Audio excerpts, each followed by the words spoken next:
minorities, inshallah, will stay protected in this country.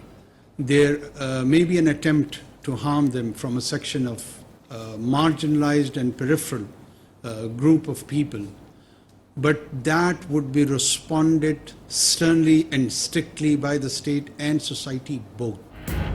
معاشرے میں مذہبی انتہا پسندی کی گنجائش نہیں، اقلیتوں کو نقصان پہنچانے کی اجازت نہیں دیں گے۔ نگران وزیر اعظم انوار الحق کاکڑ کا جڑوالا واقعے کے ملزمان کے خلاف قانون کے مطابق کارروائی کا اعلان۔ کابینہ کے پہلے اجلاس میں اپنی ترجیحات واضح کر دیں، ملکی اور غیر ملکی سطح پر کیے گئے وعدے پورے کرنے کا عزم۔ نگران وزیر اعظم کی 9 مئی کے واقعات کی مذمت، بولے ملکی مفادات کے خلاف رجحانات کی حوصلہ شکنی کرنا ہوگی۔ کابینہ اجلاس میں تمام وزراء کی شرکت، سیاسی صورتحال اور معاشی معاملات پر بریفنگ لی۔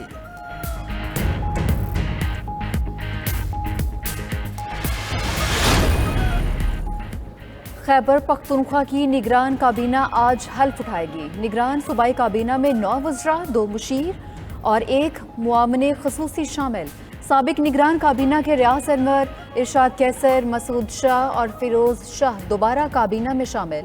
نئے وزراء میں احمد رسول بنگش، جسٹس ریٹائرڈ ارشاد حسین، ڈاکٹر قاسم جان، آصف آفریدی، ڈاکٹر نجیب اللہ، عامر عبداللہ بھی نگران وزیر بن گئے۔ ڈاکٹر سرفراز علی وزیر اعلیٰ کے مشیر ہوں گے۔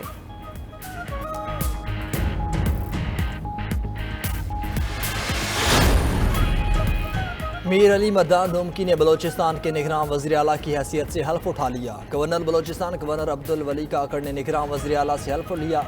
علی مردان ڈومکی کہتے ہیں کابینہ کی تشکیل 1-2 دن میں ہو جائے گی۔ انتخابات الیکشن کمیشن کی ذمہ داری ہے، شفاف الیکشن کے انعقاد کے لیے اقدامات کریں گے۔ تقریب میں جام کمال، سرفراز بگٹی سمیت سابق وزراء اور ارکان صوبائی اسمبلی نے شرکت کی۔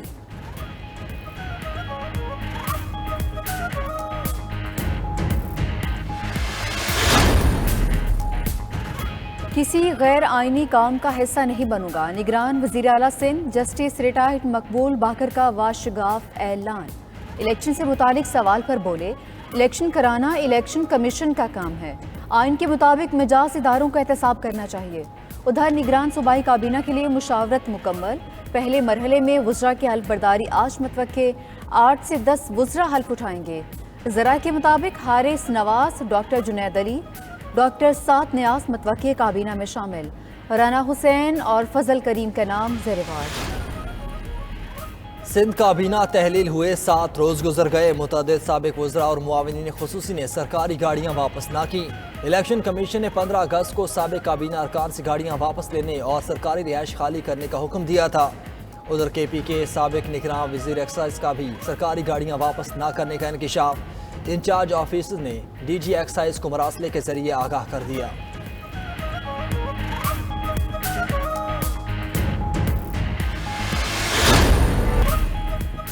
نگران وزیر اعظم انوار الحق کاکڑ کی صدارت میں وفاقی نگران کابینہ کی پہلی بیٹھک، ملک و عوام کے منتخب نمائندے ہی چلائیں گے۔ نگران حکومت شفاف الیکشن کے لیے بھرپور تعاون کرے گی۔ چیف الیکشن کمشنر کو بھی ملاقات میں مکمل یقین دہانی کرا دی۔ وزیر اطلاعات مرتضیٰ سولنگی کی نگران وفاقی کابینہ کے اجلاس کے بعد نیوز کانفرنس، خراب معاشی صورتحال اور مہنگائی کا بھی اعتراف کیا۔ بولے نگران کابینہ معاشی بحالی کے عمل کی نگرانی کرے گی، پیٹرولیم مصنوعات کی قیمتوں میں اضافہ مجبوری قرار دیا۔ کیا پاکستان واپسی کا تاریخ کا فیصلہ ہو گیا؟ لندن میں صحافی کا نواز شریف سے سوال، بتائیں گے آپ کو نواز شریف کا جواب۔ آئندہ انتخابات میں نون لیگ کی انتخابی مہم کی قیادت کریں گے؟ صحافی کا سوال سن کر نواز شریف مسکرا دیے۔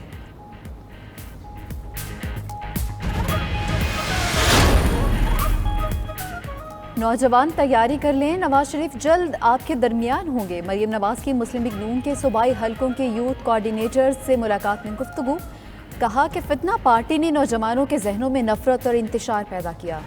قوم 2014 کے دھرنے اور 9 مئی کو اس کا عملی مظاہرہ دیکھ چکی۔ فتنہ فساد گروپ نے پاکستان میں ڈنڈی اور گالی کی سیاست کو فروغ دیا۔ چیئرمین تحریک انصاف کے لیے گھر کے کھانے کی اجازت دی جائے، اہلیہ بشرا بی بی نے محکمہ داخلہ پنجاب کو خط لکھ دیا۔ تحریک انصاف کے چیئرمین کو بطور سابق وزیر اعظم جیل میں سہولیات اور بہتر کلاس فراہم کرنے کی بھی درخواست۔ کہا اڈیالہ جیل منتقل کیا جائے اور B کلاس دی جائے۔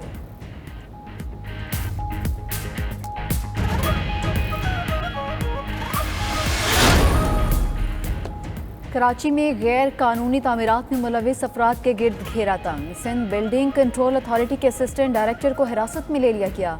اسسٹنٹ ڈائریکٹر SBCA سرفراز جمالی کی گاڑی سے خطیر رقم بھی برآمد، زیر حراست اسسٹنٹ ڈائریکٹر سرفراز جمالی کو نامعلوم مقام پر منتقل کر دیا۔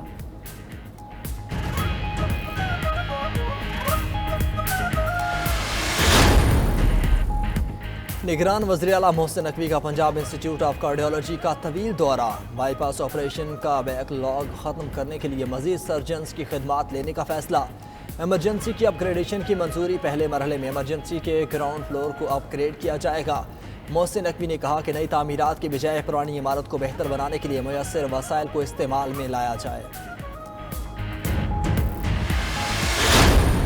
یہ ہمیں منانی چاہیے آزادی، اب ہم غلام تھوڑی ہیں جو ہم آزادی نہ منائیں۔ یہ تو بالکل غلط ہے پروپیگنڈا کہ 14 اگست نہیں منانی چاہیے، 14 اگست تو لازمی منانی چاہیے۔ یہ جو کہتے ہیں آزادی نہیں منائی، یہ غلط بات ہے۔ ہم آزاد ملک میں ہیں، ہم آزاد ملک میں جی رہے اور ہم اپنی آزادی پہ بہت خوش ہیں الحمدللہ۔ ہم نے تو اپنے علاقے میں دیکھا بھرپور طریقے سے 14 اگست بنی۔ ہم کوئی غلام ہیں جو جشن آزادی نہ منائے؟ ہم نے بھرپور جوش و خروش سے یوم آزادی منایا۔ آزادی کا جشن نہ منانے کے لیے سیاسی جماعت کی سازش پر عوام کی رائے۔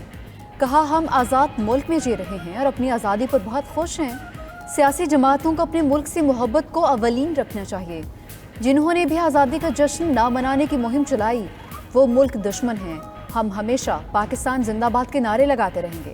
ایک سیاسی جماعت نے پروپیگنڈا کرتے ہوئے عوام کو یوم آزادی نہ منانے کی ترغیب دی تھی۔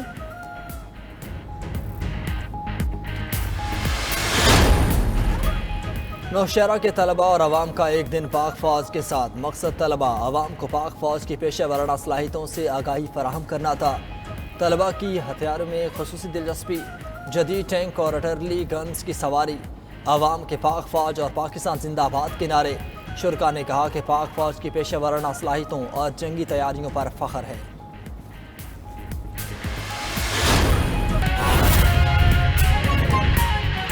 عدالتی حکم کے باوجود شہریار آفریدی کی MPO کے تحت گرفتاری۔ اسلام آباد ہائی کورٹ کا بڑا حکم، DC اسلام عرفان میمن اور SSP آپریشنز جمیل ظفر پر فرد جرم کے لیے 28 اگست کی تاریخ مقرر۔ دونوں افسران بادی نظر میں عدالتی حکم کی خلاف ورزی کے مرتکب قرار دیے گئے۔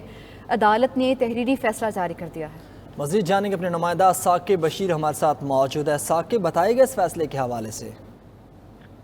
جی، MPO کے حوالے سے اسلام آباد ہائی کورٹ نے جون میں ایک آرڈر جاری کیا تھا، جس کے بعد اگست میں دوبارہ جو DC اسلام آباد ہیں انہوں نے MPO جاری کیا، جس کے تحت شہریار آفریدی کو حراست میں لیا گیا، جس پر اسلام آباد ہائی کورٹ نے توہین عدالت کی کارروائی شروع کی۔ اور اب بڑی خبر یہ آئی ہے کہ اسلام آباد ہائی کورٹ کے جسٹس بابر ستار نے جو DC اسلام آباد ہیں، جو ڈسٹرکٹ مجسٹریٹ ہیں عرفان میمن اور جو SSP آپریشن ہیں جمیل ظفر، ان پر فرد جرم کے لیے 28 اگست کی تاریخ مقرر کر دی ہے۔ عدالت نے بادی النظر میں دونوں جو پولیس جو اسلام آباد انتظامیہ کے DC ہیں اور SSP آپریشن کو جو عدالتی حکم کی خلاف ورزی کا مرتکب بادی النظر میں قرار دیا ہے، اور عدالت کی جانب سے ان کے جوابات جو تھے اس میں شو کاز نوٹس میں ان کو غیر تسلی بخش قرار دیا ہے، اور عدالت نے جو DC اسلام آباد کی جانب سے دوبارہ MPO جاری کیا گیا، اس کو عدالتی حکم اور عدالتوں کی جو نظام انصاف ہے اس کو نیچا دکھانے کی کوشش بھی قرار دیا ہے۔